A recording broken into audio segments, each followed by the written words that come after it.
Buenas tardes a todos los asistentes a esta nueva sesión. Lo primero de todo, pedir disculpas porque sé que ha habido una confusión y teóricamente la sesión era a las 5:30, pero en el último correo se cambió y sin querer se puso a las 5. Con lo cual vamos un poco tarde, pero ya lo sentimos, pero que no nos habíamos dado cuenta de esta confusión. Y ya pues agradeciendo vuestras disculpas, comienzo ya en el tema de hoy. Esta sesión de hoy la vamos a retransmitir directamente desde la ciudad de Zaragoza. Hemos elegido un tema muy de acorde al tiempo que se nos echa encima. La llegada del verano y el aumento de las temperaturas están haciendo cambiar la patología que vemos en nuestras consultas. Gracias a Dios, los virus respiratorios y la gripe nos están dando un descanso y nos encontramos con otras patologías distintas, entre las cuales la piel de nuestros pacientes toma una importancia crucial y es normalmente un motivo de consulta muy frecuente. Para hablar de este tema, tengo el gusto y el honor de contar con mi compañera de trabajo en el Centro de Salud Sagasta de Zaragoza, con la que he trabajado 19 años, Teresa Cenarro. En ese centro de salud siempre hemos sido las dos Teresas, la alta y la baja, y no me quiero olvidar de César García Vera. La verdad es que los tres hemos pasado unos momentos muy, muy buenos a lo largo de todo nuestra largo tiempo laboral. Teresa es toda una experta en dermatología pediátrica. Siempre ha mostrado un interés muy grande por la dermatología. Yo siempre he creído que era como su hobby dentro de la pediatría, la dermatología era su hobby. Se ha formado asistiendo a cantidad de cursos y talleres a lo largo de todos estos años. Siempre ha mantenido mucha conexión con los dermatólogos de nuestros hospitales de referencia, con los que ha organizado muchos talleres para nuestra Asociación Aragonesa de Pediatría. Teresa siempre me ha dicho que la dermatología es una disciplina muy visual, que había que aprender a base de ver y más ver, pero siempre con conocimientos previos, ya que no se diagnostica aquello que no se conoce. La verdad es que durante todos estos años, en mi consulta yo le he preguntado por prácticamente todos los pacientes así un poquito complicados dermatológicos y siempre me ha ayudado mucho y me ha enseñado muchísimo. Y por eso la verdad es que me hace mucha ilusión que aprendáis un poco también de ella en esta ocasión. Teresa nos va a ir comentando patologías un poquito especiales, patologías dermatológicas un poquito especiales que podemos ver en nuestra consulta y que además vamos a ver cada día más frecuentemente, ya que es evidente que viajamos mucho más, que recibimos a más gente de otros países y que nuestros pacientes viajan mucho más, especialmente en verano, no solamente a los países de origen, sino también vemos el aumento que hay de viajes familiares a países, diríamos, exóticos, como el Caribe, las Maldivas, etcétera, etcétera. Bueno, pues entonces, ya sin más, Teresa, te cedo la palabra, estamos deseando escucharte y que nos cuentes qué es lo que ocurre con la piel cuando se va de vacaciones. Buenas tardes a todos. Lo primero, agradecer a EPA Aprendemos que hayan pensado en mí para esta sesión. A Teresa, parte de las dos Teresas, mi otra parte de las dos Teresas, le mueve el cariño y la amistad y ni mucho menos soy una experta en dermatología. Simplemente soy una pediatra aficionada a la dermatología, afición un poco que me ha venido un poco impuesta porque todos tenemos muchísimos casos dermatológicos en las consultas de atención primaria de pediatría y bueno, pues a la fuerza ahorcan y a base de intentar formarme, pues le he cogido gustillo a esto de la dermatología pediátrica. La verdad es que, como ha dicho Teresa, algún caso curioso que he logrado diagnosticar en la consulta ha sido porque lo había visto en algún curso. Hay dermatólogos muy especializados en pediatría, muy unidos a la atención primaria, siempre dispuestos a enseñarnos, así que públicamente también quiero agradecer a dermatólogos como Ángela Hernández y Raúl de Lucas en Madrid, y en Zaragoza a Nieves Porta y mucho a la jefa de servicio de dermatología de Miguel Servet, Yolanda Gilaberte, que siempre está dispuesta a colaborar con los pediatras de primaria. Como ha comentado Teresa, habrá unos casos más normales, más frecuentes en nuestras consultas, pero también he querido buscar literatura de cosas más curiosas que en alguna ocasión también nos podemos encontrar y además ahora iremos viendo que con el cambio climático a veces aparece patología curiosa en nuestras consultas y bueno, y sobre todo a todos que estáis ahora, en vez de estar en la piscina, porque no sé dónde estáis los demás, pero aquí en nuestra Zaragoza ha llegado el verano fuerte. Así que bueno, sin más, vamos a empezar la presentación.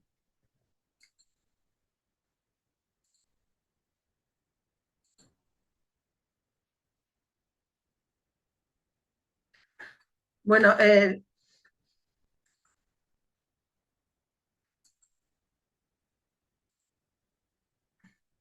lo primero que quiero comentar es algo que igual a veces se nos olvida porque lo damos por hecho, pero insistir muchísimo en la protección.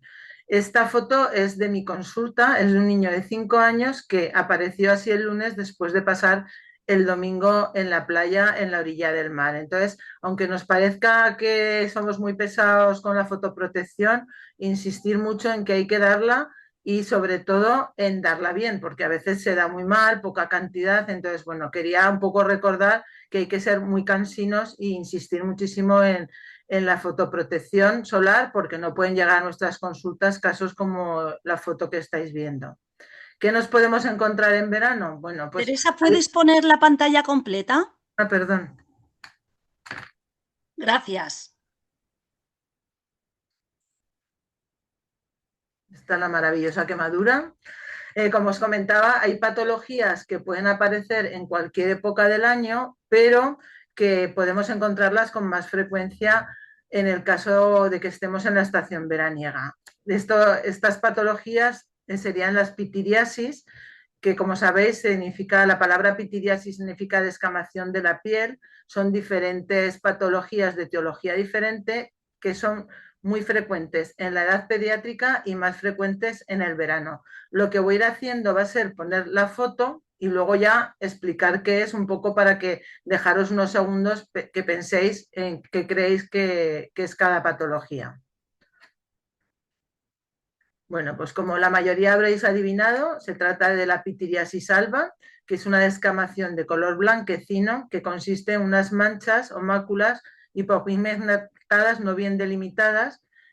La predisposición está en las zonas expuestas al sol, no suelen ser pruriginosas o muy levemente pruriginosas. Es muy frecuente en aquellos pacientes con antecedentes de dermatitis atópica. La etiología es desconocida y hay predominio en aquellos fototipos oscuros. Va a ser más frecuente en verano. Se trata de una dermatitis crónica, que el diagnóstico va a ser clínico. Si tenemos luz de Guth en la consulta no vamos a detectar fluorescencia y bueno, habría que hacer diagnóstico diferencial con otras patologías que también hipopigmentan la piel, como las que estáis viendo, pero realmente es un diagnóstico clínico muy fácil para todos nosotros. Y el tratamiento serían cremas hidratantes, insistir en la protección solar. Yo les digo que no solamente hay que ponerse protección solar en los niños que tienen tendencias a la pitiriasis alba, que hay que pensar que hace más sol en los patios de los colegios en estos días que a veces en la playa, que siempre relacionamos playa, piscina con protección solar, y si vas a estar expuesto al sol fuerte y a horas centrales del día, hay que ir con la protección. Y en algunos casos que haya mucha preocupación familiar o que se provoque ligero prurito, podemos utilizar tanto corticoides de baja potencia o inhibidores de la calcineurina. Como habréis adivinado, estamos ante una pitiriasis versicolor, que es una infección fúngica superficial de la piel. Hay varios gérmenes que la producen. El más conocido es la malassezia y se produce una descamación que además aumenta si rascamos en las lesiones, que es lo que conocemos como el signo de la uñada. Su localización más frecuente es en el tronco y en los brazos. El color más frecuente también va a ser marronáceo, pero nos podemos encontrar una pitiriasis versicolor de color más blanquecina, muy típica de la adolescencia y también de los meses de verano. El diagnóstico es clínico. Si hacemos alguna tinción, pues veríamos la imagen típica de espaguetis y albóndigas y haríamos diagnóstico diferencial con otras pitiriasis y también con aquellas hipopigmentaciones residuales, que es importante recordar que si ha habido una herida, alguna lesión inflamatoria, hay que poner mucha protección porque la exposición al sol de estas lesiones inflamatorias va a producir hipopigmentación. El tratamiento sería en general un antifúngico tópico tipo azol y en algunas ocasiones, si no responde bien al tratamiento tópico o las lesiones son muy abundantes, podemos utilizar itraconazol oral. Como preventivo en aquellos pacientes que igual el cuadro se repite en diferentes veranos, pues utilizaríamos geles de bioselenio, ketoconazol, insistiendo también que no solamente hay que tratar la piel, sino tratar también el cuero cabelludo, que también puede estar ahí el origen del problema. Esta espalda que parece que le han pintado, que le han hecho ahí una pintada, bueno, pues se trataría de lo que conocemos como dermatitis de Berloque. Es una fotodermatosis, se trata de una reacción fototóxica que se produce cuando se aplica alguna sustancia sobre la piel y además hay exposición al sol. Necesitamos un sol areno más una radiación ultravioleta. Esto sería muy típico con los perfumes en verano y exposición enseguida al sol. Se produce un eritema con una hiperpigmentación posterior que sigue el recorrido del líquido, como habéis visto en la foto. A este diagnóstico hay que sospecharlo haciendo una anamnesis muy detallada, porque la anamnesis, como siempre en atención primaria, va a ser nuestra gran herramienta y el tratamiento sería corticoterapia tópica y fotoprotección. Y aquí tenemos pues también a este paciente le han pintado, pero en vez de con pintura como parecía lo anterior, parece que le han pintado con una aguja que ha producido estas lesiones. También sería una fotodermatosis, que es aquella dermatosis que está causada por plantas y generalmente por el contacto directo con estas plantas y que se expone a la vez al sol los pacientes. Tienen que ser plantas que tienen alto contenido en solarenos o furocumarinas, como son los cítricos, naranjas, lima, limón, zanahorias, leguminosas, las adelfas y las moráceas. Es muy típico con ficus e higueras. La planta tiene que estar traumatizada, es decir, pues alguien jugando, por ejemplo, un niño que coja lo típico para sacar la lechecilla, el contenido blanco de algunas plantas y además está expuesto al sol y con el calor que se produce el sudor y la humedad. Se van a producir, como habéis visto en las fotos, esas estrías rojas y lineales y aparecen también previamente ampollas. También es conocida como dermatitis ampollosa de los prados porque a veces se provoca en agricultores o personas que están tratando con plantas, así como en otras dermatitis o fotodermatosis no se produce tanto prurito, en este caso es muy intenso. El diagnóstico vuelve a ser clínico con el grado de sospecha y el tratamiento van a ser antihistamínicos y corticoides tópicos por este prurito tan intenso que se produce.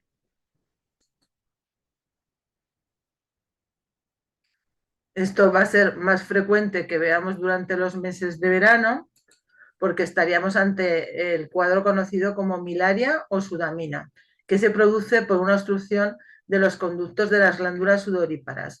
Es muy típico en niños pequeños, por debajo de los 2 años, por esa inmadurez, pero podría presentarse en cualquier edad. Y la localización va a ser más típica en aquellas zonas que hay más glándulas sudoríparas, como son la frente, la cara, cuello, pecho o espalda. Se producen pequeñas ampollas que pueden ser blancas o rojas, que puede ser una milaria rubrum o una milaria blanca. Es autolimitada y mejora la clínica pues en cuanto se refresca, se quita del sol, del calor, de la humedad y para que esto no se produzca, porque puede ser repetida con diferentes exposiciones al sol y el calor, pues sobre todo medidas preventivas de mucha hidratación y no exponerse a ese calor tan intenso. Y bueno, luego he distinguido, podemos encontrar patología que será más fácil si elegimos ir de vacaciones a la montaña, o patología que podremos encontrar más fácilmente si lo que elegimos es la playa. Esta foto que estáis viendo se trata de un monte un poco olvidado de Aragón, que es el Moncayo, porque como en Aragón tenemos los impresionantes Pirineos, pues se nos olvida que en la provincia de Zaragoza tenemos estos paisajes tan cercanos y tan bonitos. Este caso, curiosamente, sería más propio de contarlo en invierno, pero los dos casos que yo he tenido en la consulta han sido en verano y después de campamentos. Como veis, se produce una costra en el cuero cabelludo que en la foto que yo tengo a mi derecha se ve muy bien, y es una costra de color grisácea negruzca. Estaríamos ante un cuadro de tíbola o de Bonnell, que curiosamente en estos casos la picadura de la garrapata se localiza en el 90% de los casos en el cuero cabelludo. Y ello es debido a que la garrapata que la produce, que tengo aquí apuntado el nombre porque tiene su miga, que se llama Dermatoces magnatus, sobre todo se localiza en animales de pelo largo. Entonces tiene mucha afición a colocarse en el cuero cabelludo. Es más frecuente en niños y dicen que también en mujeres, porque la garrapata se sitúa en árboles, arbustos como a 1,50 m de altura, y por eso es más fácil encontrarla en aquellas tallas más bajitas, que serían sobre todo los niños. El periodo de incubación es de unos 5 días y la lesión, como habéis visto, es muy característica. Es una escara mielinácea que nos podría recordar al principio al impétigo. Está rodeada de un halo eritematoso y posteriormente evoluciona a ese color necrótico. Se puede acompañar de linfadenitis cervical u occipital dolorosa, y en ocasiones nos podría dejar alopecia residual. El diagnóstico es clínico y epidemiológico, y la serología solo va a ser positiva en un pequeño porcentaje de casos. En algunas ocasiones podríamos encontrar síntomas generales de fiebre, malestar general, y el tratamiento de elección sería, según la edad, la doxiciclina durante 7-10 días, o bien en los niños más pequeños la citromicina durante 5 días. Esto también es más típico de encontrarlo en zonas de montaña. La verdad es que iréis viendo ahora lesiones que se parecen bastante, y que va a ser la anamnesis la que nos va a dar la pista del diagnóstico. Estas lesiones que estáis viendo la provocarían estos bichitos tan monos, estos pececillos, y se trataría de un sarpullido del nadador. El prurito del nadador es una reacción alérgica a pequeños parásitos que se introducen en la piel. Es más típica de zonas de agua dulce, por eso situarla más en la montaña, y son las larvas del parásito que están presentes en algunas aves acuáticas. Estas larvas son atraídas por la temperatura corporal humana y producen una reacción de alergia, por lo cual existiría una fase inicial, que es la que entramos en contacto, y luego ya se produciría la sensibilización. El prurito es muy intenso, y el sarpullido ocurre solamente, o por lo general, en las zonas expuestas al agua.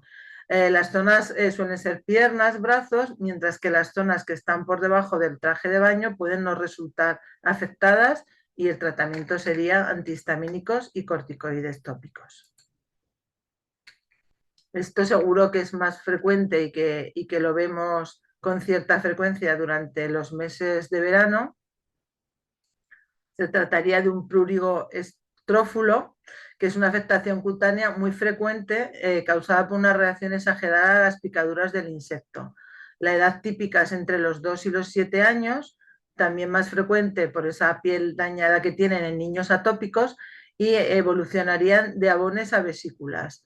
Suelen aparecer en las zonas expuestas, el picor es muy intenso y puede cursar varios brotes una vez que se desarrolla el cuadro, y el tratamiento sería también sintomático.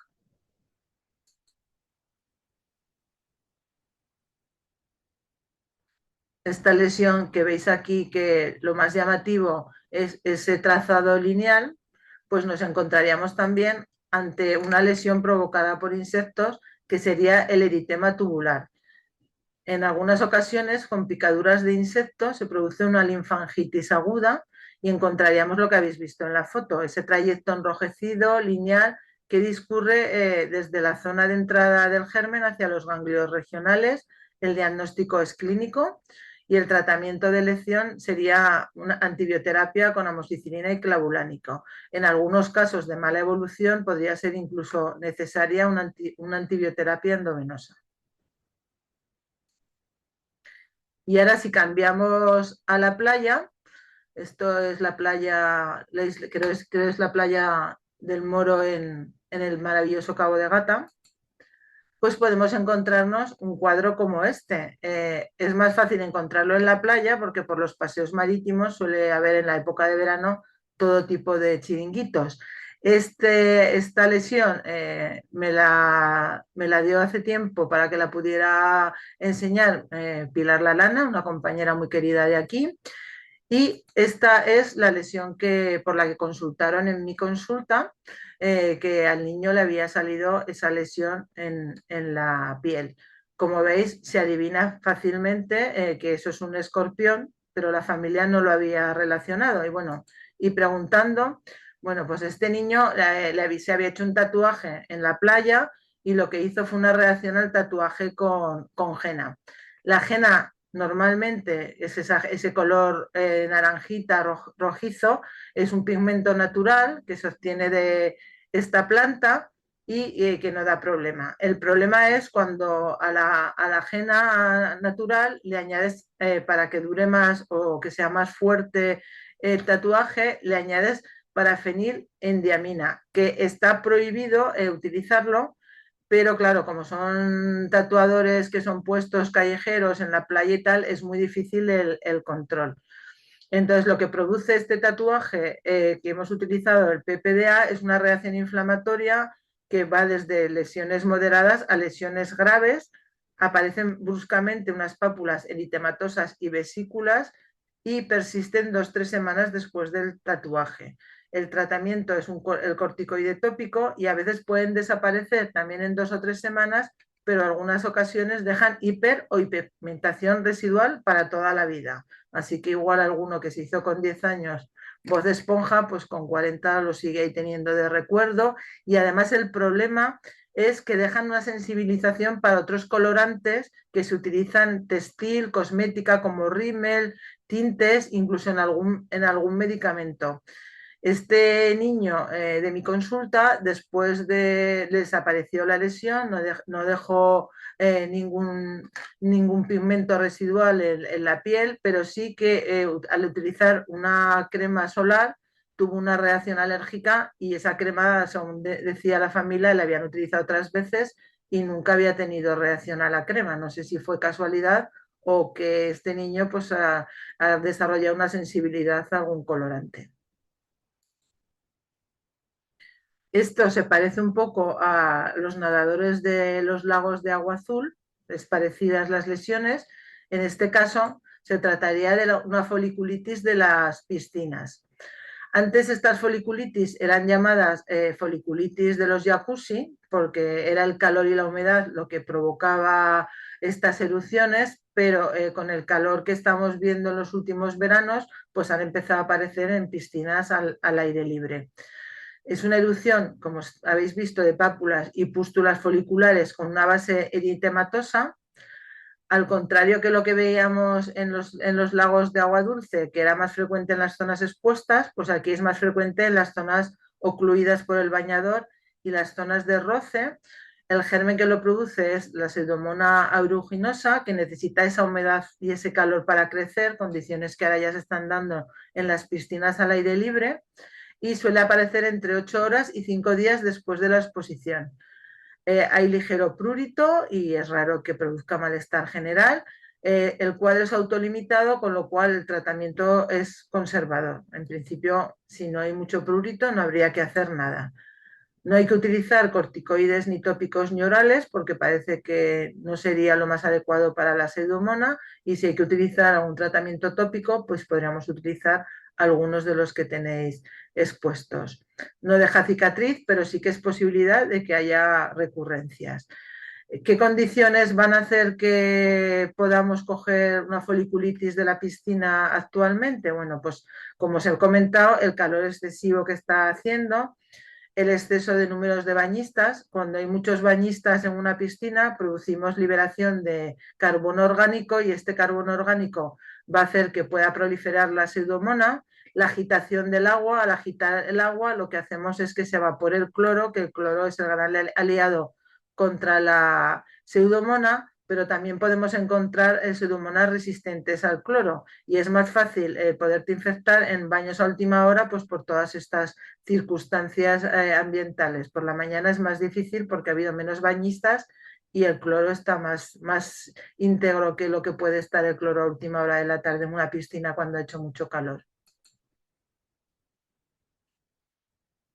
Supongo que lo habréis reconocido, además hay una foto incluso que se ve el mar. Estos organismos que a veces son así de bonitos, pues a veces provocan picaduras que se producen por los cinocitos que están en los tentáculos, que son los que producen la urticaria. Se caracteriza por ser lesiones muy serpiginosas y multilineales, y produce edema, eritema y vesículas con mucha molestia y mucho dolor agudo e intenso. Y en alguna ocasión pues podrían dar síntomas generales, y el problema es que a veces también pueden dejar cicatrices y discromías. ¿Qué habría que hacer si estamos en la playa y nos pica una medusa? Pues no frotar, que es lo primero que se te ocurre, frotarte porque te pica mucho. Habría que extraer los tentáculos. En todos los sitios aconsejan pinzas. Me hizo mucha gracia en un artículo que, bueno, aconsejaba que si no tienes pinzas, que utilices cualquier cosa que pueda quitar el tentáculo, como sería una tarjeta de crédito. A la playa pues igual no bajamos con pinzas, pero igual sí que bajamos con la tarjeta para pagar la cervecita. Bueno, pues eso nos valdría. No habría que limpiar con agua dulce, eso es muy importante, aunque llevemos ahí una botella para beber, siempre con agua salada, porque la diferencia entre el medio en el que se mueve la medusa de agua salada, si damos agua dulce, podríamos hacer una alteración osmótica y liberar todavía más el veneno posible que haya podido quedar. El frío local nos va a servir, usar vinagre o amoníaco, pero bueno, si estás en la playa no es fácil tener ni vinagre ni amoníaco, nos serviría hielo, no frotar, y cuando una vez que accedamos al puesto de socorro, pues normalmente corticoide o antibiótico tópico. Lo más normal es utilizar corticoide, que si alguna vez os ha pasado en la playa, pues en los puestos de socorro suelen tener corticoide para dar, porque en algunas épocas es bastante frecuente las picaduras de medusas. Y esto no se ha metido todavía en el mar, pero se ha producido esta lesión, que la producirían estos peces que durante el día viven enterrados en la arena, que solo se ve la cabeza y la primera parte del cuello, y que durante la noche sí que salen a nadar, y se trataría de una picadura por pez araña. Suele estar en arena, en aguas frías, y tiene una toxina llamada dracotoxina, que es una toxina proteica que puede provocar por vasoconstricción alteraciones neurológicas y sanguíneas. Produce un dolor muy intenso, y en esta sí que sería más frecuente los síntomas generales. Esta toxina es termolábil, con lo cual habría que meter el pie en agua muy caliente, mínimo 43 grados, durante bastante tiempo, como veis, por lo menos durante 30-90 minutos, y retirar también la espina para que no siga liberando la sustancia tóxica. Habría que dar analgesia porque es muy dolorosa, la pierna en alto y antibiótico oral. Si no está, incluso se recomienda, si no está al día, la vacunación antitetánica. Curar lentamente sin frotar la herida, y como prevención pues no andar descalzo en las zonas de arena mojada que sepamos que puede haber peces arañas. Y también los buceadores, aunque durante el día este pez está metido en la arena, durante la noche sale a nadar y bueno, también puede estar en zonas de roca, o sea que también un poco tener cuidado los aficionados al buceo si se bucea en zonas que se sabe que puede haber pez araña. Este pez también nos puede picar y de hecho produce lesiones con más frecuencia que el pez araña, pero son menos graves y menos dolorosas. Si nos pica un pez este que también está enterrado en la arena, pues nos habría picado un pez cabracho que también produce dolor intenso y edema, pero como os digo, con la clínica menos intensa que el pez araña, son parecidos, eh, pican a través de la piel cuando los pisas y también en este caso para neutralizar la toxina, pues introducir también en agua caliente y corticoide como tratamiento sintomático y bueno, es mucho mejor tomarse el pastel tan rico de cabracho que encontrarse con un cabracho por la arena.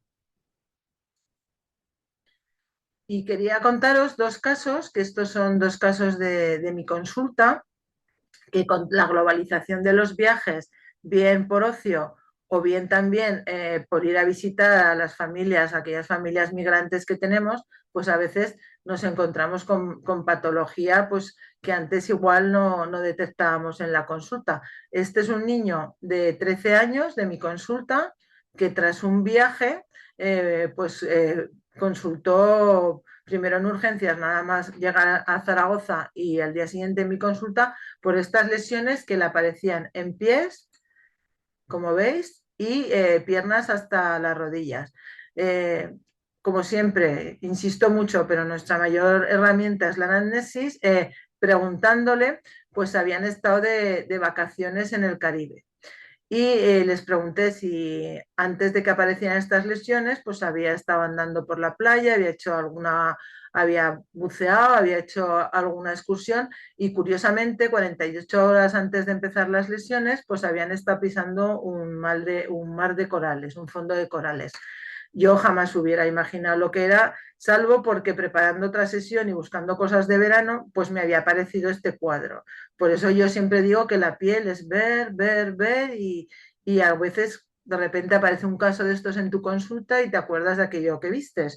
Y entonces, bueno, pues yo me acordé de la existencia de este cuadro que se llaman piojos de mar, que es muy común en verano, especialmente en las zonas de Florida, zona oeste de Florida y el Caribe, aunque podrían aparecer con el cambio climático en otras zonas, y que se caracteriza por unas manchas rojas, pápulas, pequeños bultos y vesículas, tal como habéis visto en la foto. La clínica que da es mucho ardor o sensación de quemazón, incluso en algunos casos puede dar fiebre, malestar general, dolor de cabeza o náuseas. Mi paciente solo tenía esas lesiones tan llamativas y como veis en la foto lo producen esos pequeños insectos de los peces que se llaman piojos de mar porque se depositan sobre la cabeza de los peces. Estas serían las lesiones que yo había visto al preparar la sesión y como veis son prácticamente iguales que las de mi paciente. El tratamiento, pues cremas con corticoides, lociones de calamina para evitar el picor o antihistamínicos. Hay que evitar cuando se produce frotar la piel si ya sales con las lesiones porque activarían las larvas restantes. Y bueno, en el caso de mi paciente se sobreinfectó y hubo que utilizar también antibiótico oral. Y este último caso que os pongo, pues es también un paciente de mi consulta, como veis es un niño de raza negra que apareció con estas lesiones en el cuero cabelludo, que en principio llama la atención, aunque sospeches que pueda ser una tiña, la escasa reacción inflamatoria y que son lesiones múltiples. Lo mismo, a este diagnóstico llegué porque en un curso que había estado 3 meses antes habían puesto el mismo caso. En este caso, este niño no había viajado porque, como veréis, con esta patología no hace falta viajar, te lo pueden traer también si vienen a verte tus parientes.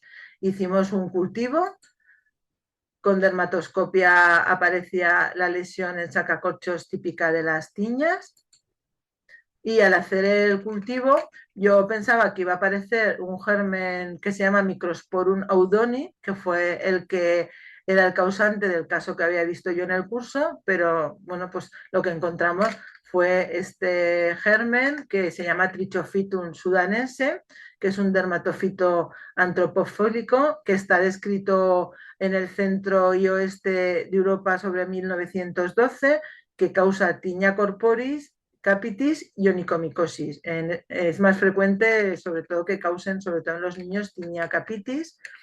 Es de difícil diagnóstico porque a veces claro, parecen calvas, no hay esa reacción inflamatoria que todos esperaríamos en una tiña del cuero cabelludo, muy poca componente antiinflamatorio, pero al ser una tiña del cuero cabelludo, como en todos los casos, hay que dar tratamiento oral. Y en España, en Europa, los primeros casos se diagnosticaron en los años 70, cuando comenzó la inmigración, y bueno, en España se han descrito casos tanto en pacientes de raza negra como pacientes blancos que tienen contacto con personas de raza africana. Se ha vuelto, esto se ha repetido. El caso de este niño no había viajado a África, no había venido nadie a verlo, que también hay muchos casos descritos con niños que han venido a visitar los familiares, haciendo la anamnesis, pues la madre refirió que el padre se empeñaba en llevarlo a una peluquería exclusivamente o que a donde iban habitantes que habían pacientes de raza negra, porque a ellos les gustaba ir a esas peluquerías. Entonces el origen de este niño pues fue el asistir a cortarse el pelo a la peluquería donde solían ir por los peinados de raza negra, se preguntó y curiosamente no había ningún caso más que el de mi paciente. Y bueno, yo quiero daros gracias por la atención con mis sobrinos y en la piscina de San Martín de la Virgen del Moncayo. Y bueno, pues para despedirme, pues quería mandaros unos mensajes, no para llevar a casa, porque seguramente estáis todos en casa, sino mensajes para quedaros en casa.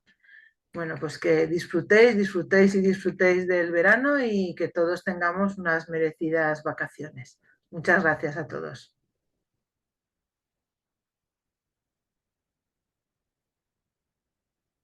Bueno, Teresa, muchísimas gracias por tu exhaustivo resumen de toda la patología dermatológica. La verdad es que, Hay mucha más. Esta, bueno, sí, esta sí. era un poco por cosas que se salen normales y cosas que un poco se salen de lo habitual que vemos y yo, bueno, que ya lo hemos hablado muchas veces nosotras, que yo pues a veces te disfrutas de diagnosticar una cosa rara y si la he podido diagnosticar es porque la había visto en algún sitio. Entonces, bueno, me pareció que más que ver impétigos, que ya estamos todos hartos de ver impétigos, pues un poco recordar patología que nos puede aparecer en las consultas durante estos meses de verano y de vacaciones. Ujú. Pues yo me quedo con una idea de que es que nos falta mucho todavía por ver, ver y ver. Pero bueno, seguiremos insistiendo. Bueno, pues no os había comentado antes que me podéis ir haciendo las preguntas en el chat porque yo ahora las recogeré y se las haré a Teresa. Y bueno, aparte de... por ahora te dan las gracias, te dan la enhorabuena por la sesión que les has dado. Y entonces yo te quería... me da curiosidad, ¿sabes si esos piojos de mar son contagiosos? ¿Se transmiten de uno a otro o no? ¿O simplemente el que los coge y ya no hay más No, transmisión no, como los piojos nuestros? se llaman piojos de mar precisamente porque van en las cabezas de los peces y entonces, bueno, por eso llamarlos piojos de mar, pero no, se producen al entrar en contacto con ellos y ya se produce la reacción y la padece el que ha tenido la mala suerte de pisar o que le piquen al andar. Este niño había estado andando eso 48 horas antes por fondos de corales y a las 48 horas apareció el cuadro, que yo desde luego, como os he comentado, no lo hubiera diagnosticado nunca, me hubiera quedado en reacción en prurigo, en impétigo incluso, porque luego se impetiginó y ginuzó, pero es que me vino a la cabeza la foto y bueno, les pregunté a los padres, ¿dónde habéis estado de vacaciones? ¿No habréis estado por el Caribe? ¿No? Los padres la verdad es que se quedaron bastante alucinados. Ya les expliqué que es que había visto un caso antes, porque la verdad es que ellos no lo relacionaban con el viaje, ni mucho menos. Muy bien, pues no, la verdad es que es casualidad, pero bueno, Teresa, como digo yo, porque has visto muchas cosas. Bueno, ya te hacen la primera pregunta. Te preguntan si utilizáis el cefadroxilo como antibioterapia oral en vez de la amoxicilina con clavulánico. Pues sí, además ayer lo volví a revisar porque ya con el eritema tubular, la linfangitis, me llamó la atención porque habitualmente para evitar resistencias y la indicación precisa y correcta en las enfermedades de piel utilizamos el cefadroxilo. Pero lo volví a repasar ayer porque ya lo había mirado alguna vez y en todos los casos de eritema tubular o linfangitis en todos pone amoxicilina con clavulánico. No conseguí encontrar la razón porque a mí también me llamó la atención, pero desde luego en todos los casos descritos en la literatura utilizan la amoxicilina con clavulánico, que yo creo que tampoco sería mala opción el cefadroxilo, pero lo que yo he encontrado en la literatura siempre utilizan amoxicilina con clavulánico. Muy bien. Siguiente pregunta que te hacen. Bueno, te ponen, la picadura de la carabela portuguesa es menos habitual, pero también se puede dar en nuestras aguas. ¿Tienes alguna recomendación?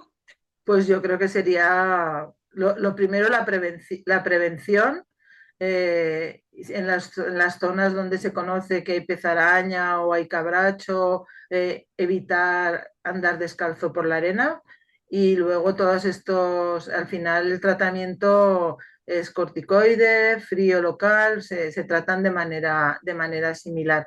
He estado buscando también la literatura con respecto a los piojos y he leído en Galicia, pero yo creo que los llaman piojos de mar, pero tampoco los lo puedo decir a ciencia cierta, pero yo creo que son otro tipo de, de arácnidos y no lo sé, pero he leído que en alguna playa de Galicia hay piojos de mar, con lo cual no sé si todos los arácnidos llamados piojos de mar, porque parece que es muy específico del Caribe, de Florida, no sé si estas plagas en Galicia pueden provocar las mismas dermatitis, pero en principio no sería descabellado pensar que con el cambio climático, las temperaturas tan altas en mares que eran fresquitos como el Cantábrico y el Atlántico, pues que empecemos a ver seres de estos vivos que ocasionan estas patologías.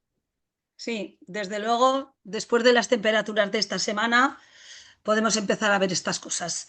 Bueno, te siguen preguntando, y en caso de pinchazo contra un erizo de mar, ¿cómo se procedería? Supongo que sería similar a la picadura de pez araña o de cabracho. Pues sí, no, yo he de deciros que no soy experta en nada. O sea, como os he dicho, soy una aficionada que me gusta ir mirando, ir a cursos.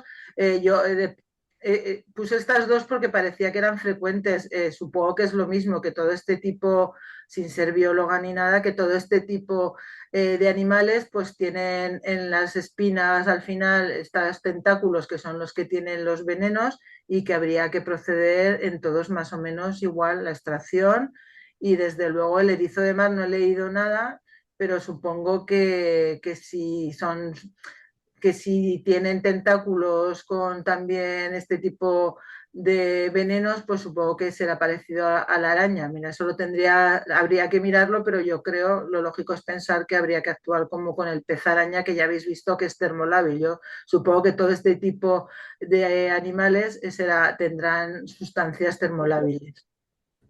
Teresa, yo aquí podría añadir, porque a mi hijo le picó en México un erizo, y el problema que tiene el erizo sí que, vamos a ver, sí que es bueno extraerlo, pero es que es imposible de extraer, porque las pinchas del erizo se deshacen enseguida dentro de la piel y tú empiezas a escarbar con una pinza o con una aguja y te vas llevando como arenilla, pero no te terminas de llevar la pincha. Pues lo normal es que como es en el pie, pues al final el pincho se deshace y termina saliendo.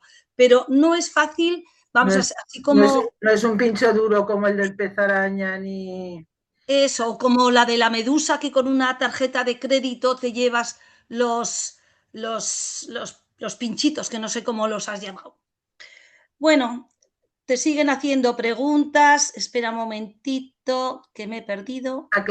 Volveros a aclarar que soy simplemente una aficionada, o sea, que desperta igual algunas preguntas. Eso de deciros que yo simplemente soy una aficionada que desperta, ni soy dermatóloga, ni me considero experta en dermatología. Entonces, habrá cosas que igual no las sabré, que yo no soy una dermatóloga aquí experimentada. Vamos a ver, una compañera nos indica que cree que lo que hay en España son pulgas de mar, pero que no pican y suelen estar sobre las rocas. Lo Eso de es los lo que piojos de mar no lo había oído hasta ahora. Bueno, pues ya iremos aprendiendo.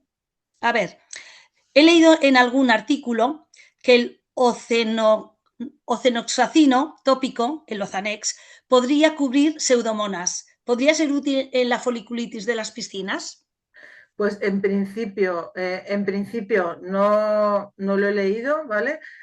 Aquí nos estamos planteando, en Aragón, nos hemos planteado alguna vez si utilizar, sobre todo en los impétigos, que estamos encontrando muchas resistencias tanto a mupirocina como a ácido fusídico. De hecho, aquí el Servicio de Microbiología del Miguel Servet nos pide, por favor, que todos los impétigos que veamos, que le hagamos frotis y los mandemos porque hay un problema muy importante de las resistencias. En principio, para los impétigos de momento no están descritas, pero claro, el problema es que si para los impétigos los utilizamos también, nos vamos a quedar sin armas para tratar tópicamente los impétigos.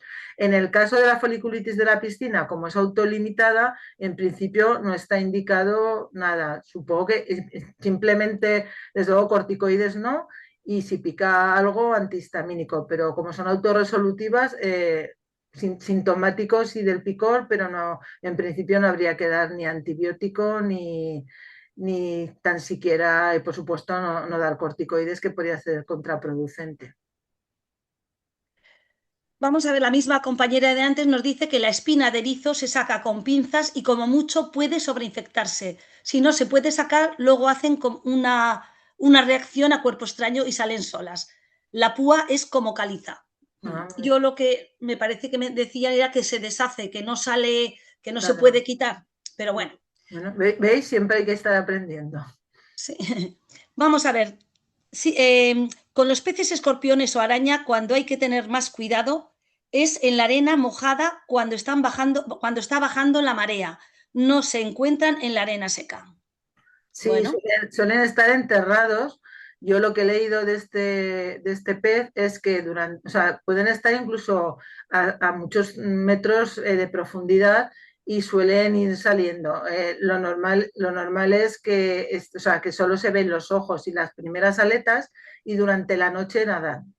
Entonces, suelen estar en zonas de arena húmeda, pero claro, a veces, según cómo están las mareas, pues la arena húmeda puede estar también, según a qué horas del día, no hace falta unas horas concretas. Entonces, se entierran en arena y en arena húmeda. Y lo que se ve es la cabeza, que tampoco sé si se verá. Afortunadamente, nunca me he encontrado con un pez araña y yo descalza por la playa, pero supongo que no será tan fácil de ver, porque como habéis visto, tiene un color grisáceo así marronáceo que se confunde un poco con la arena. No son cosas habituales, es mucho más habitual el cabracho, que eso, según qué temporadas, pues sí que hay como más número de ejemplares y es más fácil y es más leve la del cabracho. Pero bueno, me pareció curioso y por eso lo puse en la presentación. Afortunadamente no es lo habitual y además pues está en determinadas zonas que supongo que serán más conocidas en la zona y que en esas zonas habrá que tener más precaución, sobre todo con no andar descalzo por la arena. muy bien. Me parece que ya creo que no hay más preguntas. Yo te quería preguntar, siendo que ha habido un aumento de las garrapatas, por lo menos en Aragón y en Navarra, en el Pirineo hablo yo, en estos últimos años ha habido un aumento de garrapatas. Yo no sé si porque ha crecido mucho la hierba o por qué. Eh, ¿Realmente hay algún repelente que repela las garrapatas? Porque tú vas a las farmacias o vas a las tiendas especiales y te venden repelentes para las garrapatas. ¿Qué experiencia tienes con esto? Pues la verdad es que no sé si lo más importante es la protección, el repelente se puede utilizar, que en principio yo creo que son adecuados, pero lo más importante es tener cuidado de, sobre todo, cómo sales al campo, porque claro, si sales al campo en chancletas, con pantalón corto y sabes que hay garrapatas por la zona, pues es fácil que te puedas llevar una garrapata. Entonces, sobre todo, aparte de utilizar los repelentes adecuados para las garrapatas, pues sería muy interesante, pues al campo, si se sabe que eso al final cuando vas por una zona te dicen, uy, hay muchas garrapatas, pues si ese año hay muchas garrapatas, pues no ir especialmente mucha superficie corporal expuesta, porque lo que mejor previene es evitar que la garrapata se ponga en la piel. Yo hay que insistir también mucho a las familias que no se puede, que eso del cigarrillo, el alcohol, todas esas cosas que hacen para extraer la garrapata, pues que a veces puedes dejar dentro las patas de la garrapata. Entonces, que venden pinzas en muchísimos sitios, unas pinzas que valen 3 euros. Yo me las compré el verano pasado y tengo unas en la consulta y otras en el pueblo porque había tantas garrapatas que es una pinza especial que agarra el cuerpo por abajo y hay que sacarlo sin pegar tirón, así despacito, y con esa garrapa y con esa pinza se facilita mucho la extracción. O sea que prevención con repelentes, los que venden que son adecuados, pero también con la protección de la superficie corporal si sabes que es una zona que puede haber garrapatas. Muy bien. Pues bueno, yo a lo mejor añadiría que sí que es verdad que cuanto más tapado vas mejor, pero claro, estamos en verano, no vamos a ir con nuestros niños con pantalón largo, etcétera. Que es muy importante a mí me parece con la garrapata que normalmente se te ponen en la pierna, pero luego suben enseguida a zonas donde tienen más calor, a zona de los muslos, zonas púbicas. Entonces, que es muy interesante después de hacer una excursión vigilar que no se tengan garrapatas, no en las piernas que normalmente ya no se ven, sino en las zonas más altas de muslos, pubis y por ahí. Hombre, sobre todo no tapar con el calor que hace, pero sí que hay prendas ligeras y sobre todo si vas a pasear por zonas donde pueda haber pues muchos arbustos y ganado, o sea, que sean zonas predisponentes a que haya garrapatas, en esas zonas hay que tener más cuidado. En otras zonas se puede pasear con pantalón corto y camiseta sin mangas sin ningún problema, pero bueno, en aquellas zonas que pueda haber mucho arbusto, ganado, en aquellas zonas que puede ser más fácil que haya garrapatas, pues en esas zonas pues tener un poco más de precaución. Bueno, pues muchas gracias, Teresa. Como podrás ver, leer luego en el chat, te han dado las gracias, la enhorabuena, les ha gustado mucho la sesión. La verdad es que ha estado fenomenal. No sé si eres una experta o no en dermatología No, pediátrica, pero la verdad es solo, que solo una aficionada. nos has enseñado mucho esta tarde. O sea que nada, muchas gracias. Gracias y feliz verano a todos que nos lo hemos merecido después de gripes y de todas las patologías que hemos tenido que abordar durante el invierno. Así que feliz descanso y feliz verano a todos. Muchas gracias, Teresa, y métete en el chat para ver toda la gente que Muy te está bien. dando la enhorabuena. Bueno, Hasta luego, gracias a todos adiós, por estar. Adiós. adiós.